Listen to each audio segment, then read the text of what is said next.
Coming up in part 4. West Ham away. Behind the scenes training. A home tie against Brentford.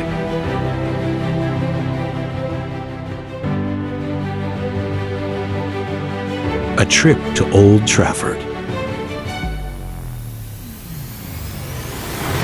And a game at Goodison Park against Wolverhampton.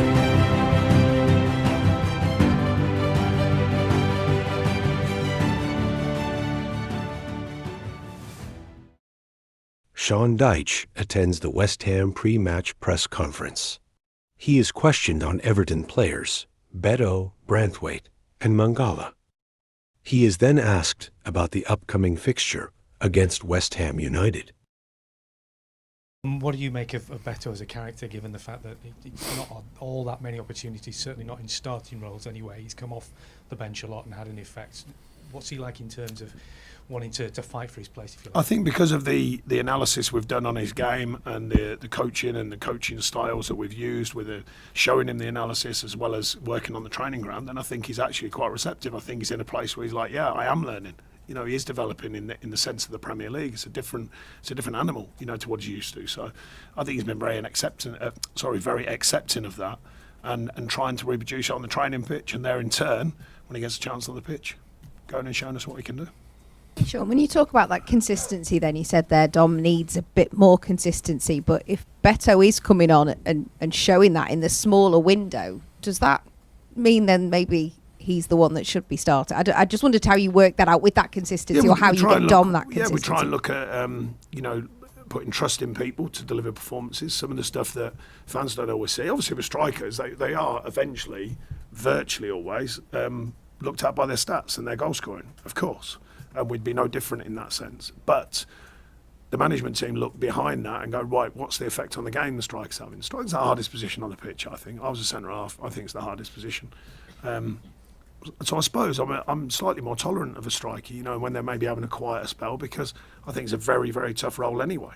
So I think there's a bit of that. Beto's going along well, and I think he himself knows that he hasn't played as well as he can do in the past, but that's because he's learning. That's why we work with him. The coaches work with him, show him, and try all the different ways for him to continue his learning. He's been really, really accepting of that, and he's been working towards that to getting better and better. So the margins are getting tighter, though. I mean, he's coming on, he's affecting games.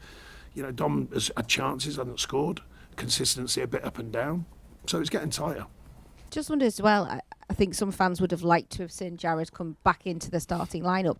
Can you explain how, is it a collective where you work out how a player comes back from injury, for example? Some seem to come back quicker than others. I know Nathan Patterson's still waiting, and some maybe get a knock and then are back in the side. I just wondered, how is that? Is that a collective? Do you speak to the medical team, or is it about the personality of that player in particular? No, it's generally the shared information from the medical team, sports science team, the coaching staff, and of course the player. And some players have had, you can't explain every single detail about every single injury, but some injuries are a lot more delicate than others. They have to be really careful, and if that approach goes too far, in a split second, you can affect someone for 3 weeks, 4 weeks. And unfortunately, we've had a few of them where they've been coming back from semi-serious injuries, not career-threatening, but semi-serious, like Jared's one was. Starts a very simple situation, a minor operation, then it leads to a secondary phase of that injury, then it leads to a third phase of that injury, then he gets fit and then gets re-injured. So that's the Jared story. There's no lack of thirst to get these players fit, I can assure you, because that's what helps us. Does his age come into play? You've got to get them fit enough to actually play. If you put them out there when they're too early, I thought it was a bit early for Jared, but the consensus was, no, I think he's right to go and play. And then 2 days later, he got injured again. So I'm not saying I'm right, but I just thought it was a bit too quick. So we had to be careful, get him back again, because if not, you go through that period where it's play a few, get injured, play a few, get injured, and we're trying to push that away because we've had so many injuries. A big positive that a lot of people took from Southampton was the performance of Otto Mangala. Have you rated his development since he arrived at the club? Yeah, I mean, I think he's another one getting that true level of Premier League fitness, and certainly what I expect out of Premier League fitness. And I think he's getting there. He's good around the group. He's got a good character about him. He's got a little bit more experience than some of the other players, and he's going along well, I think. Obviously, West Ham this weekend. How different to the side that you beat 1-0 down there last season? They obviously got 3 points at Goodison Park as well later in the season. Yeah, I mean, a new manager, trying to instill, I'm sure, his thoughts on what he wants the team to do. They've spent a lot of money over the last sort of 2-3 seasons. So they've got some very good players, and you know, it's like all managers, you're trying to find a formula and a way that it can work better, and I'm sure they're trying to do that. But they've got some very good players. A manager who I think is a good manager. I don't know him that well, but I've come across him a few times and speaks very well. You know, he certainly did to me. You know, trying to form a side that can win like we all are. Do you quite know what to expect? They've actually hit 6 in their last 2 at home, yet they've shipped a total of 7 across games against Spurs and Forest. Yeah, and they're probably looking at us going, I think in the last, whatever it is, 5 or 6, I think it's only us and Forest have only conceded 3 goals, or whatever it is. You know, they're probably looking, well, how does that work then? And then they haven't scored as many. You know, it's these are the conundrums of the game, you know, and how teams operate. And, you know, taking a chance at one end, stopping them at the other, it's always the defining factor. But like I said, it's I think we've been on a better forefront going to take these games on. I think we came away from that against Fulham, but I thought some of that was back on show against Southampton. Other areas of the game we could have done better in that game, but we certainly looked to force going forwards and creating chances. And to give away so little in defence and yet lose a game, then that's really frustrating. But we've got to correct that this weekend. That's what we look to do. Match day 11, West Ham versus Everton.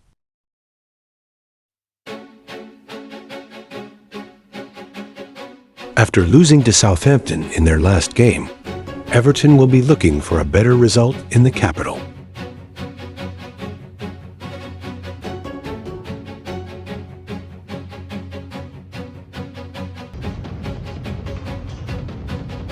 The Toffees have a few early sights at goal, but nothing to trouble the goalkeeper. Pickford is then tested late in the first half.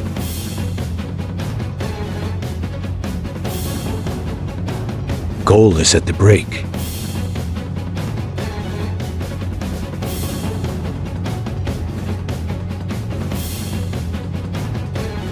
Pickford is called upon again and makes a great save.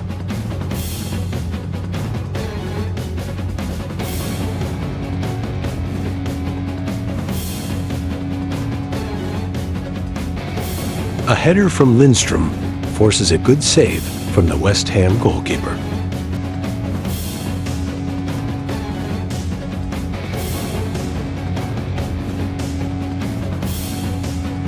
Everton have very few chances and are wasteful when opportunities come their way. West Ham hit the post, followed by another good save from Pickford.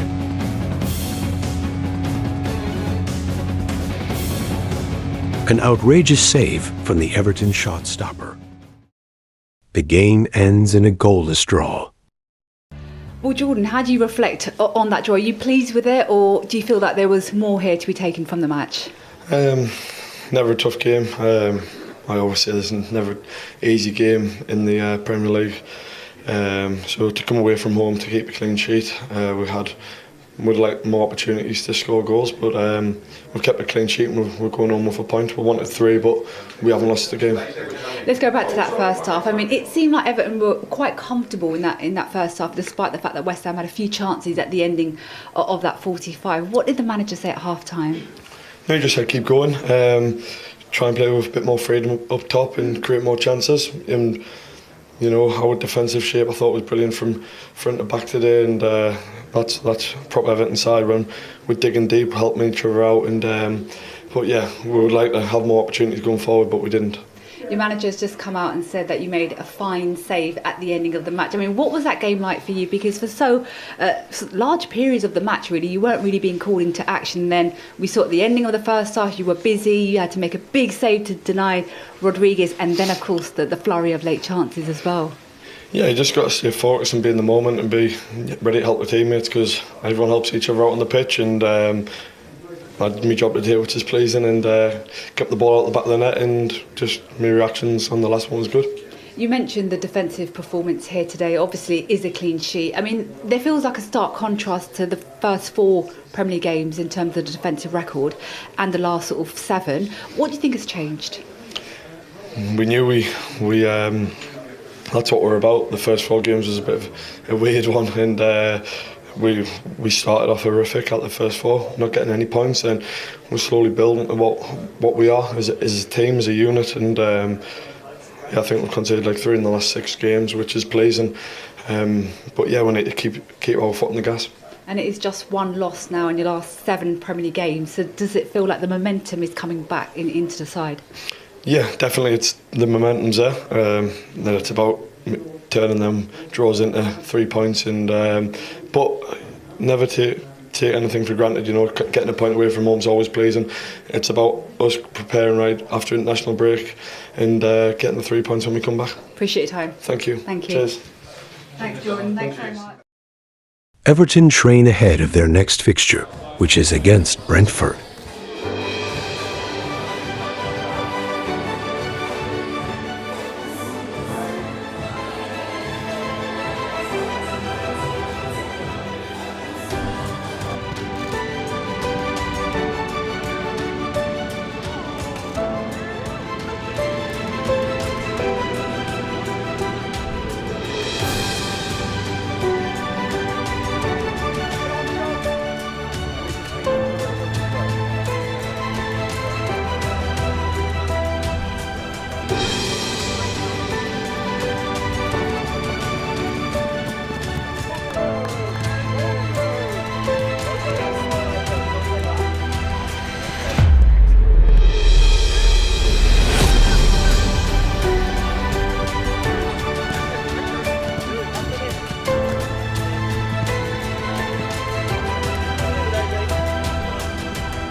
Everton versus Brentford.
Another goalless draw for Everton.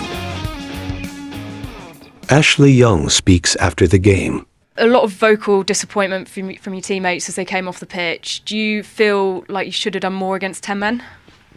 Yeah, I think we should have got the 3 points. There's a lot of disappointed heads in there, but you know, it's I think it's 1 loss in 8. It's another clean sheet.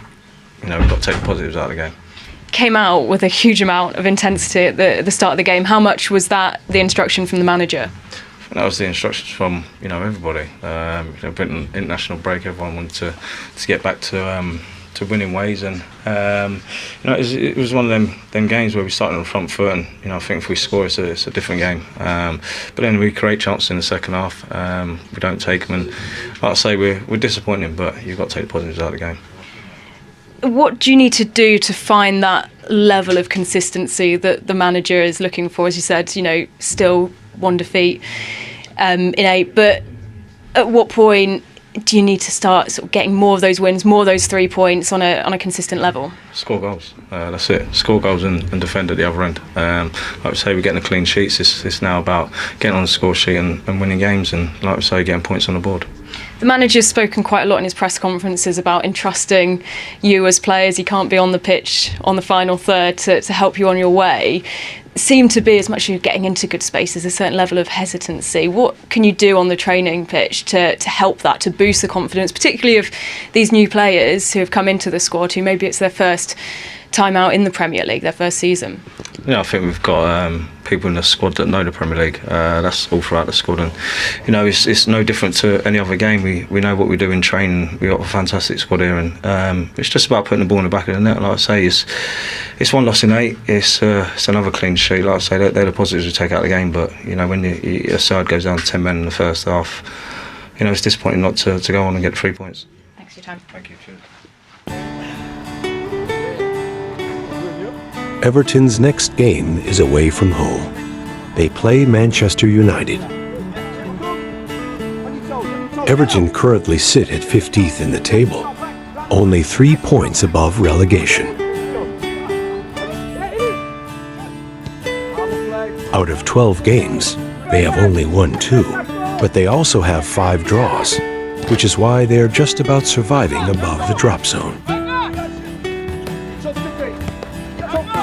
Man United have also been in poor form and have recently sacked their manager. If results don't start going Everton's way, Sean Dyche's fate could end up the same. Except for a couple of results, Everton have shown good resilience at the back. But this comes at a price, which is Everton lacking any real threat going forward and scoring enough goals. A lot of fans have started to question Sean Dyche's tactics and game management, and are wondering if he is still the right man for the job.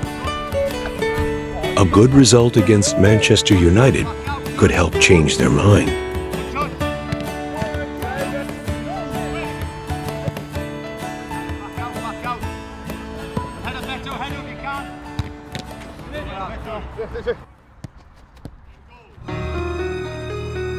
Match day 13, Man United versus Everton.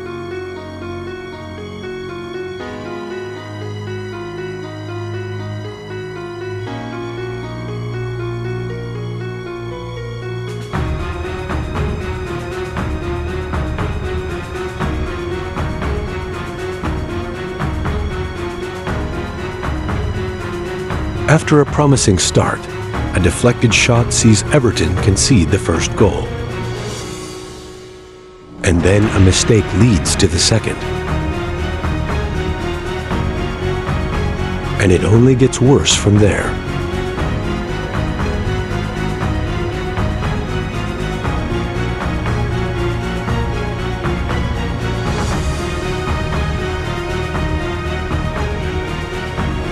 The Toffees take a heavy defeat on the road. Dave, can thumbs up? Sean, that's a difficult one, but what's your sum up the game, really?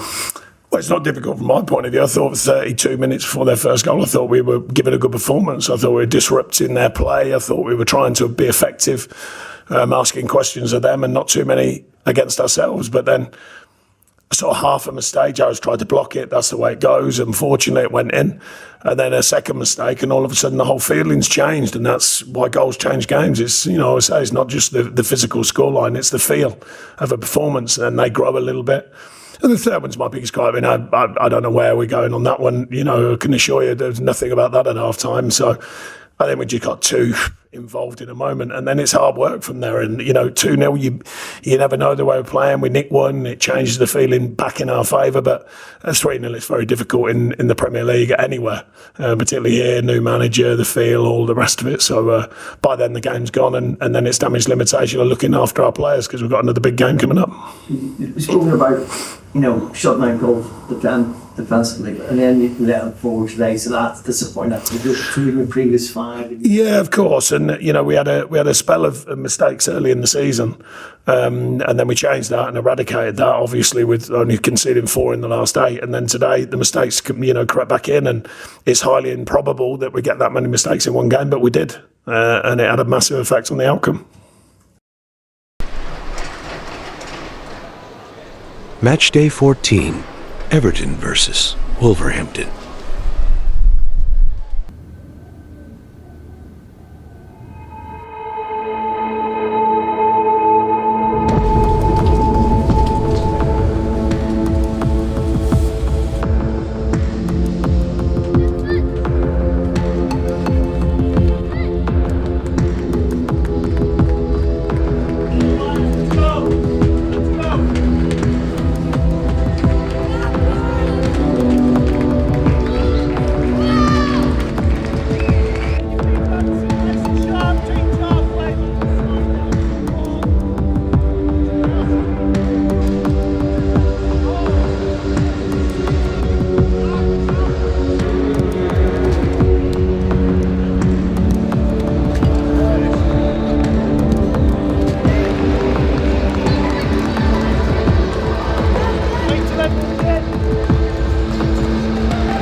Everton start on the front foot and get an early free kick in a dangerous position.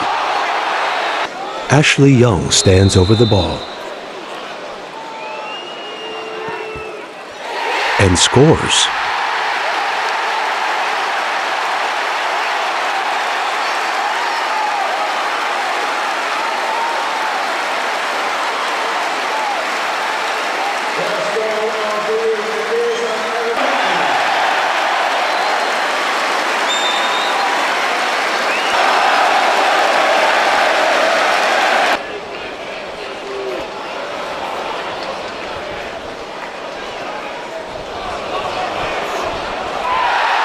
Everton get another free kick and a chance to put the ball in the box.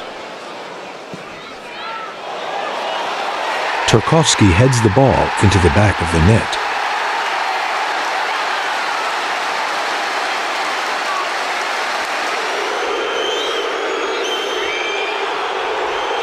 But VAR disallows the goal for offside. The score remains 1-0 to Everton.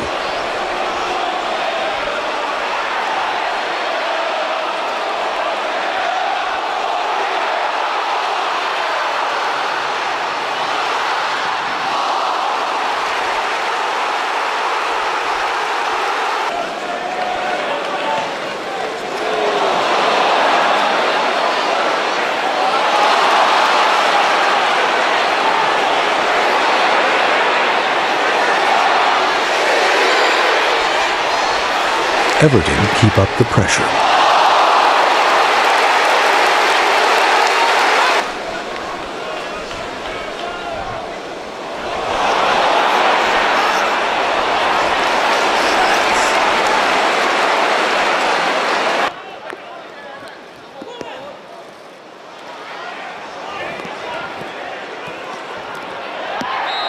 Everton get another free kick from a wide position.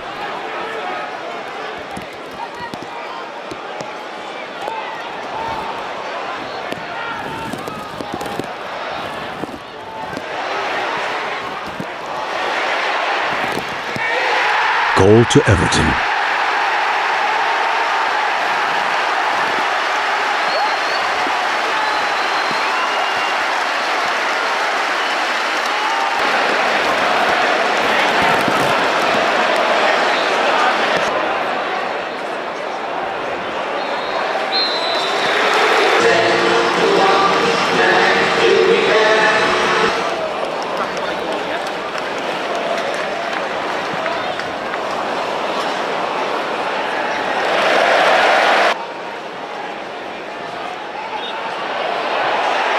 An own goal makes it 3.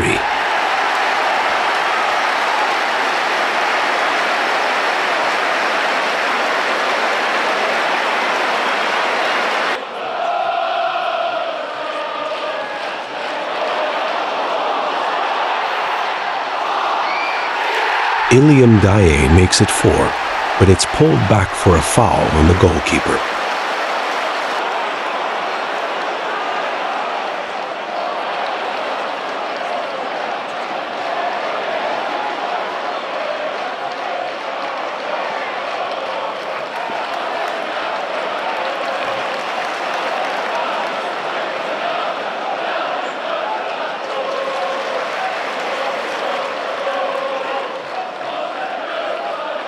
Free kick and another set-piece opportunity for Everton.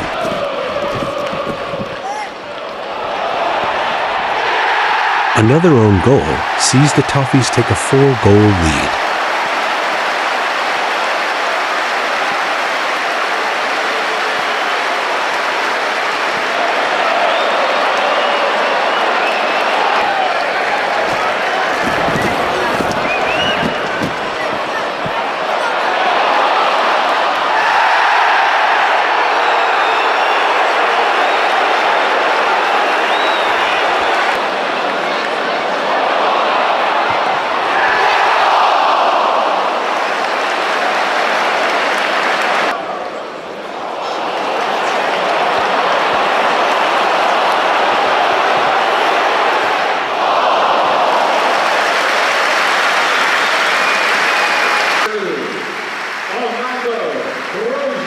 Broja gets his first minutes since signing for Everton.